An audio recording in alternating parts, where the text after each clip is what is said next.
이번은 하나님의 말씀은 창세기 12장 1절로 4절 말씀입니다. 제가 가지고 있는 성경 구약 14페이지입니다.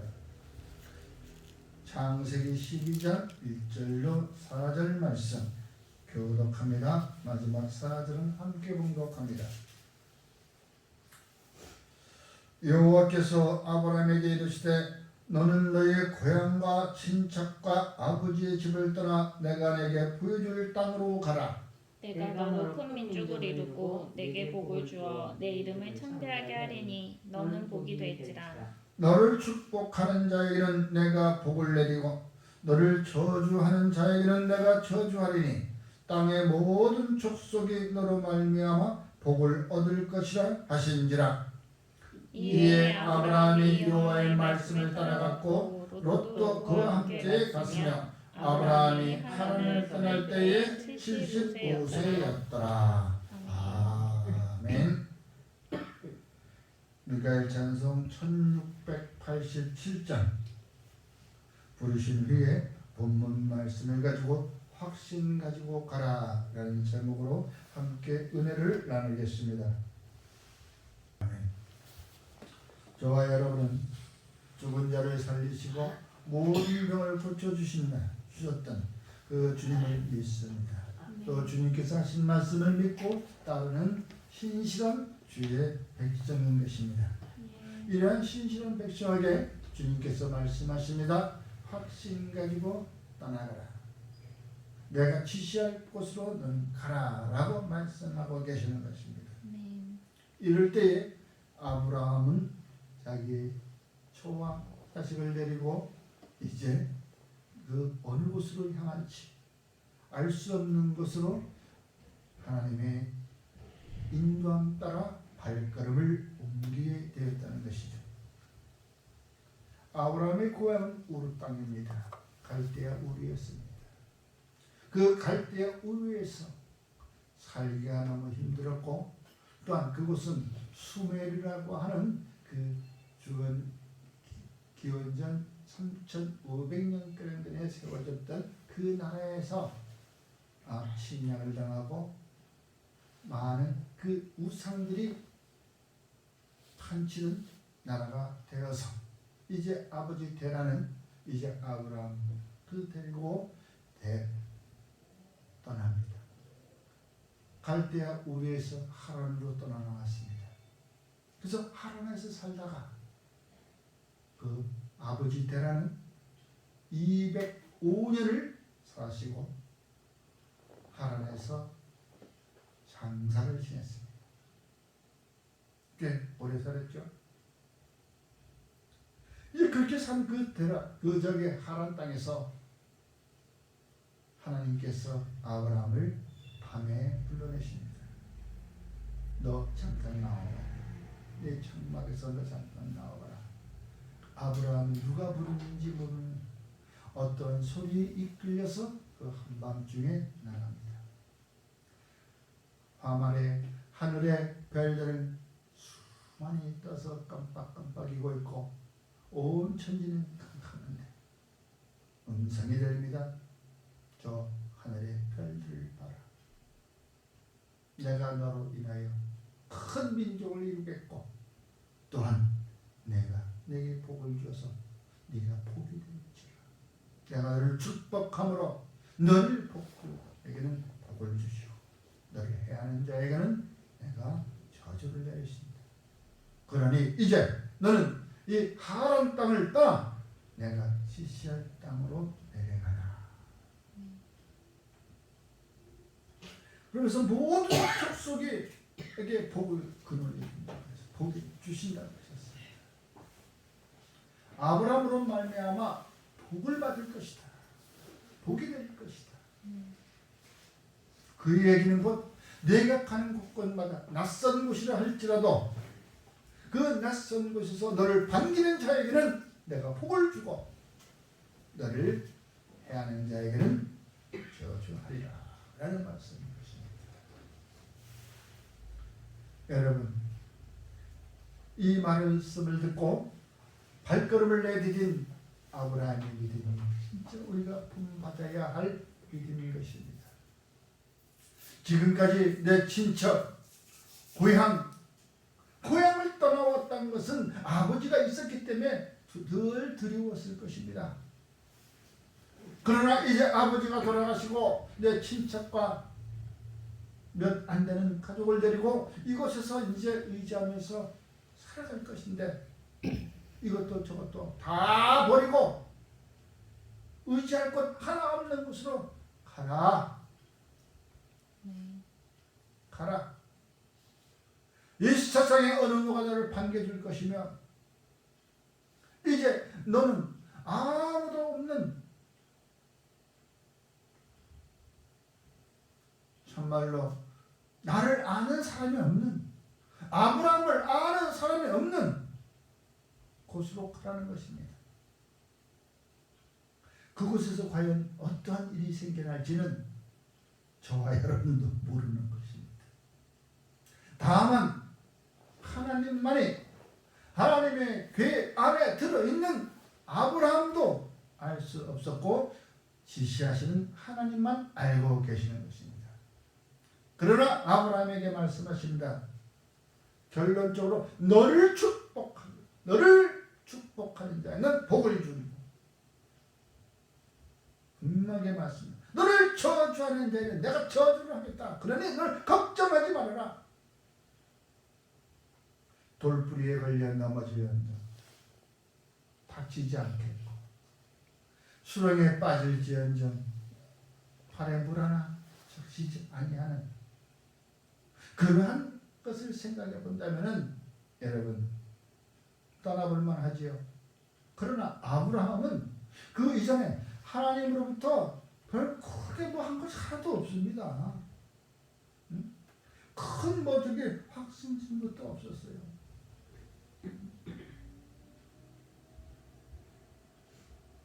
이와 같이 아브라함은 이제 하나님을 믿는 백성이었기 때문에 그 백성 중에 아브라함을 선택하신 것은 전적으로 하나님의 뜻이었습니다. 오늘 이 자리에 앉은 저와 여러분도 우리가 하나님의 뜻으로 인하여 선택받은 백성임을 믿으시기 바랍니다. 이 사순절 기간 동안에 과연 어떻게 일들이 벌어질 것인가? 주님은 이 땅에 우리를 해방시키기 위해서 우리를 오셨다고 하지만은 그러나 지금 눈에 보이는 것은 겨우 그냥 아픈 사람 낫게 해주고 병든 자 고쳐주고 살려주고 죽은 자 살려주고 가난한 자 빵 해결해 주는 것 겨우 그러한 개인에게 일어나는 일들만 하셨던 것이었습니다. 온 민족에게 자유와 평등을 줄 수 있는 그 억압받는 로마에서 구원해주는 그러한 일들을 아직까지 하지 않으셨던 것입니다. 우리가 알고 있었던 구세주는 우리가 지금 억압받고 있는 이 로마에서 우리를 해방시키는 것이었습니다. 어느 한 개인의 아픔, 어느 한 개인의 가난, 어느 한 개인의 어눌함을 위해서가 아닌 것이었습니다. 그런데 눈에 보이는 것은 개인적인 일들이었습니다. 그 이상하잖아요. 그러면서 나는 이제 이 땅에 섬기러 왔고 또 나는 이 땅에 너희를 구원하러 왔고 나를 믿는 자는 영생에 된다는 것이었습니다. 참말로 생각해보면 이해가 안 가는 것이었습니다. 어떻게 이 전체 국민이 바라는 해방이라는 그것은 그 이전에 구약시대에서부터 우리가 블레셋이나 어떤 다른 그 땅에서 애굽 땅에서 해방시키는 그러한 모세의 출애굽하던 그 시절 그러한 해방을 받았던 것인데 이 자리에서는 그러한 해방이 아니라 어느 한 사람 한 사람의 구원이었습니다. 가난에서 구원, 병에서 구원, 어눌한 자의 구원, 그것밖에 없습니다. 어눌한 것도 그냥 누구한테 묶인 것이 아니라 사단에게 묶여있는 그 어눌한 것, 그것도 하나의 병이었습니다. 그러한 이 사순절에 그 백성들의 그 심령은 어떻겠습니까?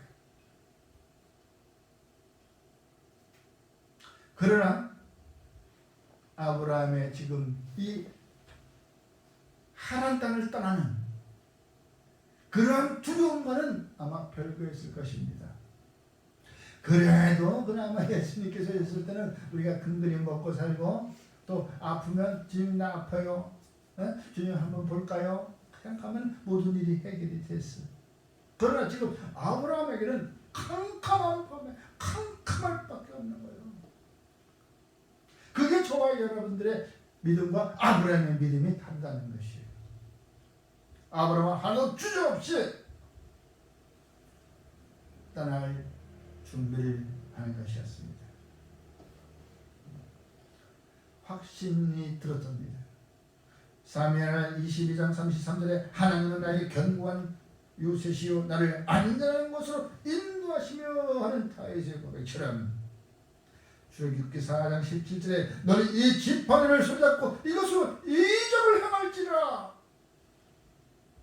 바로 이 말씀은 모세에게 하나님께서 이제 쓰시고자 하는 그 능력을 보여주기 위해서 체험하기 위해서 하시는 모세의 손에 틀렸던 지팡이, 양치기 하는 그 지팡이, 양들한테는 능력의 지팡이입니다. 나의 몸을 보호해 줄 수 있는 지팡이입니다. 그러나 그 지팡이 하나 가지고 그 많은 이스라엘 백성을 또 구원해내고 애굽 바로를 상대할 수 있는 지팡이는 아니었던 것이었습니다.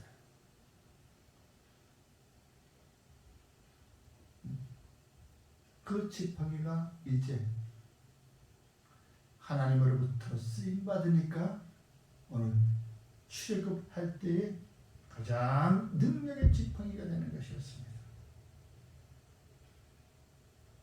저와 여러분 지금 가지고 있는 우리 믿음의 지팡이, 그 지팡이가 크든지 적든지 그 믿음의 지팡이가 주님께서 주신 것이라고 확신한다면 그 능력의 지팡이가 되는 것입니다. 저와 여러분 중에 능력의 지팡이 하나가 있음을 믿으시기 바랍니다. 그리고 그 지팡이를 가지고 자신감을 가지고 세상을 향하여 두들기시기 바랍니다. 나에게 가로막혔던 것들아, 나에게 지금 시련이 오는 것들아, 내 이 능력의 지팡이로 말씀대로 행하리라. 이 능력의 지팡이를 쓰기 위해서는 모세는 주님 앞에 나갔습니다. 주님이 모세에게 하시는 말씀을 듣기 위해서 모세는 나갔습니다. 백성들이 그를 원망을 해도 그 원망을 가지고 주님 앞에 나갔던 것이었습니다. 어떠한 일이 됐던 간에 무슨 일이든 간에 모세는 혼자 결정하지 아니하고 주님 앞에 나아가 주님의 말씀을 들었다는 것이었습니다. 여러분, 그와 같은 자신감을 가질 수 있는 이제 아브라함, 모세의 손에 들렸던 그 지팡이가, 능력의 지팡이가, 능력을 행하는 그 지팡이가 저와 여러분들 믿음의 지팡이를 하나씩 가지고 있다는 것입니다. 지금까지 내가 가지고 있었던 지팡이는 그냥 형식적이었습니다. 내가 내 능력으로 주신 달란트로 세상에 나가서 내 그것을 세상 것으로 바꾸어서 내가 그것을 경제 삼아서 또 내가 세상 사람들로부터 인정을 받았다. 여러분, 세상의 싹슨 보답을 받지만 하나님의 주신 하나님께 일한 싹슨 은혜로 받아야 되는 것입니다. 보수로 받는 것이 아닌 것입니다. 은혜로 받는 것입니다. 그런데 오늘날 어떻습니까? 많은 사람들이 내가 하나님께 봉사하고 하나님을 위해서 열심히 한다고 하면서 은근히 은혜를 받기보다는 보수의 생각을 많이 가지고 있잖아요. 그렇잖아요. 에? 많은 사람들이 지금까지 은혜의 사람들이 그랬잖아요. 응? 경제적인 부를 쌓기 위하여 그 싹쓸 하나님이 주신 그 달란트의 싹쓸 보수로 바꿔버렸던 사람, 그것이 곧바로 너희는 이 세상에서 다 칭찬을 받았고 좋은 걸 다 받았느니라. 그 너희들 상급이 하늘을 없다라고 말씀하시잖아요.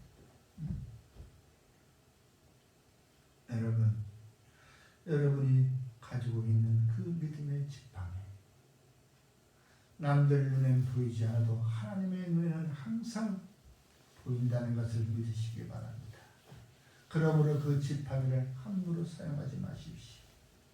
꼭 주의 일을 위할 때, 내가 필요로 할 때, 개인적인 일들이 아니라 주님을 일에 사용되어지는 믿음의 지팡이가 되기를 주의 이름으로 축원합니다. 여호수아 3장 13절에 온 땅에 주 여호와의 궤를 맨 제사장들이 발바닥에 요단물을 밟고 멈추면 요단물이 곧 위에서부터 흘러내리던 물이 끊어지고 한 곳에 쌓여서리라. 바로 이것이 요단강을 건너갈 때에 여호수아 가나안 땅에 들어갈 때 바로 요단강의 물이 멈추었다는 것입니다. 제사장들이 먼저 그 언약궤를 메고 앞에 팔을 내디디니까 물이 멈춰버리고, 그래서 제사장들이 그 요단강 가운데 서 있습니다. 그러면서 다 이제 백성들이 건너갔습니다. 그러한 자신감을 가지고 발을 내디뎠던 저와 여러분이 되기를 축원합니다. 그들이 제사장이 발을 디뎠던 그 요단강물에 저와 여러분의 믿음의 지팡이가 두들겨졌다는 것입니다. 믿음의 지팡이를 내밀을 때, 내밀어서 닿을 때 역사는 이루어지는 것입니다. 그러한 믿음의 지팡이를 소유한 저와 여러분들은 주의 말씀을 듣기를 축원합니다. 혹 내가 보기에는 억울한 일이라 할지라도, 혹 내가 보기에는 부당한 일이 이루어진다 할지라도 우리는 그 지시에 따라야 한다는 것입니다. 그러므로 주의 말씀이 틀릴 때까지 엎드리는 훈련이 필요한 것입니다. 지시하는 말씀이 아니올지다야 내가 생각할 때는 아닌 것이야. 그건 내 눈으로 판단할 때 아닌 것이야. 내 눈으로 판단하지 말라 그랬잖아. 내 눈으로 판단해도 이건 아무리 봐도 이건 아니야. 응? 그러나 하나님께서는 너의 생각과 나의 생각은 다르다고 말씀하고 계시잖아요. 그러한 말씀을 우리가 듣기 위해서는 말씀을 청종할 수 있는, 말씀을 들을 수 있는 준비가 되어야 된다는 것입니다. 그러면서 항상, 그럼 우리는 항상 어떻게 기도하고 사나? 항상 주님 앞에 가서 말씀만 하고 사나? 모세가 그렇지 않았잖아요. 나의 삶이 순종하는 삶을 살아가고 있는가? 바로 현재 진행형이 되어야 된다는 것입니다. 꼭 말씀 들을 때만 주일날 교회에 나와서 말씀 들을 때만 가만 주의 사람인 것처럼 하고, 교회를 떠나서 세상에 나가면 세상 사람들하고 섞여버리는 그러한 것은 거칠의 신앙입니다. 항상 교회를 떠나서도 말씀이 내게 살아 역사하시는 그런 바로 순종하는 삶으로 이어질 현재 진행형인 사람. 그 말씀을 들으면서도 세상 일을 감당할 수 있어요. 왜? 그러면서도 세상에서 내가 할 수 있는 일을 할 수 있고 그것으로 인해 또 내가 싹쓸 받기 때문에 여러분 그 지시라고 하는 것은 아무리 내가 듣기 어렵게도 따라야 하는 것입니다.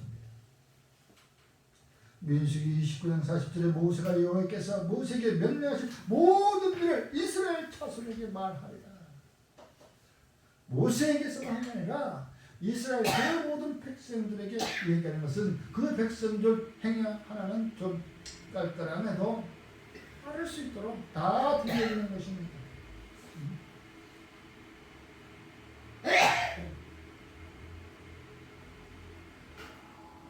여러분 그 말씀들을 거부하다가 모세의 지시를 거부하고 반란을 일으켰던 고라의 자손들을 생각할 수 있죠. 그 고라의 자손들이 어떻게 됐습니까? 몽땅 다 서있던 그곳이 지진이 나면 갈라지고 땅속으로 다 들어가 버렸습니다. 그러면서 그곳에 뭐라 했어요? 너희들은 그 고라의 자손들과 같이 있지 말아라. 저 멀쩡함이 떨어져 있어라. 왜? 화를 당하기 전에 그들과는 떨어져 있어야 된다는 거예요. 화를 떨어져 있어. 그리고 주님이 말씀하신 그곳을 가서 신명기 12장 20절에 오리대 성물과 소물을 여호와께서 택하신 곳으로 가지고 와라. 내가 이쪽인가요? 내가 여기다 놔두고 싶은데 아닙니다. 주 여호와 하나님께서 말씀하신 곳으로 택하신 곳으로 가지고 가야 하는 것이 바로 순종하는 자의 자세인 것입니다. 그러므로 여러분 이제 지금까지 그러한 내가 열심히 공부해왔던 곳 그곳을 이제 떠나라고 하면 미련 갖지 마십시오. 내가 지금까지 여기다 얼마나 이것을 내가 쌓아놨는데 내가 이걸 진짜 내가 내 힘을 다했는데 이거 떠나면 내가 당장 지금 뭐 먹고 살아? 사람들은 그렇게 생각할지 몰라도 하나님의 생각은 그렇지 않습니다. 야 그거 미련 들지 마라. 그거 생각 마라. 그보다 훨씬 더 많은 것 네가 상상하지 못할 것 같은 많은 것을 내가 준비해놨으니 너는 내가 땅으로 가라. 에스겔 14장 6절에 너는 이스라엘 족속에게 이르기를 주 여호와의 말씀에 너희는 마음을 돌이켜 우상을 떠나고 얼굴을 돌려 모든 가증한 것을 떠나라 라고 말씀하고 있습니다. 하나님이 보기에 가증한 것 내가 봐도 가증해야 되는 것입니다. 내가 볼 때는 나한테 유익이야. 하나님의 편에서 볼 때는 가증한 것이고 그건 떠나야 되는 것입니다. 야 여기를 떠나서 내가 아무것도 할 수 없는데 서도 언덕이 있어야 비빌 텐데 이거 아닌 것입니다. 그걸 다 놔두고 떠날 수 있는 그러한 용기가 필요한 것입니다. 시계에서 고라의 자손들하고 좀 이 가장 같이 어울려 지냈던 사람 그런 사람들도 하나님께서 야 피해 야 저희가 내가 이럴까 저럴까 하는 사람들 그 자리에서 떠나라고 하면 떠나십시오. 민수기 16장 24절에도 나오는 말씀입니다. 회중에게 명령하여 이르기를 너희는 고라와 다단과 아베람과 장막 사방에서 떠나라. 너희 그들 옆에서 다 그 장막을 떠나버려라. 왜? 저들은 분명히 하나님의 저주를 받을 것이니까. 거기에 괜히 어울려 있다가 같이 도매금으로 넘어가지 마십시오. 롯도 그랬잖아요. 소돔과 고모라에서 나올 때 그랬잖아요. 미련 두고 뒤를 돌아다 봤던 것처럼 어떻게 돌멩이가 되어버렸잖아요. 미련을 두지 말라면 그것도 어쩔 수 없어요. 뭐 물건 챙긴다고 나리통에 뭐 물건 챙긴다고 들어갔다가 아이고 악한 일 당하지 말고 그냥 산 위로 도망가라고 하지 않아. 여러분 머무라고 한 곳까지 가는 것입니다. 내가 언제까지 이 길을 걸어갑니까? 내가 어느 때까지 이 일을 해야 됩니까? 비록 원망의 때가 있다 할지라도 이곳에 머무르라고 할 때까지, 또 이곳에 떠나라 할 때까지 주님은 그 이야기를 들려주십니다. 그리고 그에게 흔적을 남겨주신 것입니다. 내가 머무라고 한 것, 가다가 구름이 머물면 머물고 구름이 이동하면 같이 이동하고 내 주변의 모든 환경을 통해서 내게 알려주십니다. 주의 종에게 알려주지 아니하고 행한 일이 없다고 말씀하셨습니다. 우리가 내 개인적인 일들에 우상의 정신파에서 듣지 못하고 보지 못했기 때문인 것입니다. 내 주변에서 일어나는 그 환경을 자세히만 관찰할 수 있다면 내게 오는 그 불행은, 저주는 피할 수 있는 것입니다. 여러분, 어느 누구도 의지할 것이 없다는 것은 이제 네가 다 이 세상에 의지할 것을 막아버려라. 그리고 너는 나만 바라봐라. 오직 하나님이 너희 의지시다. 믿으시기 바랍니다. 세상의 유혹이 나에게 자주 밀려옵니다. 세상의 유혹이 나를 자꾸 나와 협상을 하려고 합니다. 여러분, 세상 유혹 따라서 내가 하나님하고 협상을 해야 됩니까? 아니면 하나님의 말씀을 따라서 세상과 협상을 해야 되는 것입니까? 그거 다 필요 없는 것입니다. 세상의 유혹은 과감히 떨쳐버리고 하나님을 의지하여 떠나가시기 바랍니다. 하나님을 의지하는 저와 여러분들은 이제 용기를 낸 그리스도의 군사와 같은 것입니다. 어떠한 어려움이 온다 할지라도, 어떠한 어려움이 내게 지금 닥쳐온다 할지라도 하나님은 그를 피할 길을 주시고 하나님의 품 안에서 안전하게 지켜주실 것을 믿으시기 바랍니다. 그러므로 사순절 기간에 저와 여러분들은 세상의 유혹에 떨쳐버리고 하나님만 바라보는 저와 여러분이 되기를 주의 이름으로 축원합니다. 또한 하나님이 행하실 일들을 우리의 눈으로 볼 수 있는 좋은 기회가 바로 사순절인 것을 믿으시기 바랍니다. 하나님께서 내게 행하실 일들을 기억하며 사순절을 보내는 저와 여러분이 되기를 주의 이름으로 축원합니다. 기도하겠습니다. 고마우신 아버지 하나님, 우둔한 저희들에게 주님의 지혜로 가르치시고 나타나는 현상을 보아 알게 하시니 주여 도와주시옵시고 붙들은 손 놓지 마시고 늘 주님의 품 안에서 안길 수 있는 저와 되기를 간절히